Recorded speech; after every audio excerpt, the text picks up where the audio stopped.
Alam mo sa buhay, hindi talaga maiiwasan ang problema. Kahit anong ingat mo, kahit gaano ka kabuti, darating at darating pa rin ito. Hindi dahil mahina ka kundi dahil tao ka. Ang problema ay hindi palatandaan ng kabiguan, ito ay bahagi ng proseso ng paglago. May mga araw na mapapatanong ka, bakit ako? May mga gabing pagod ka na, gusto mo na lang sumuko. Pero tandaan mo ito, hindi ka binibigyan ng buhay ng pagsubok na hindi mo kayang lampasan.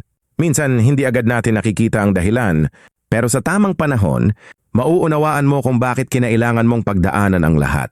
Ang problema ang humuhubog sa'yo. Dito mo natututunan maging matatag, maging mapagpasensya, at mas lalong maniwala sa sarili mo. Kung walang hirap, hindi mo malalaman kung gaano ka kalakas.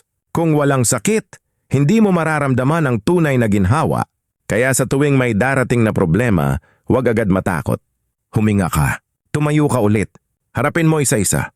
Hindi ka palaging panalo sa laban, pero sa bawat pagtayo mo, ikaw ay nagiging mas matibay. At balang araw lilingon ka na lang at masasabi mo, buti na lang hindi ako sumuko.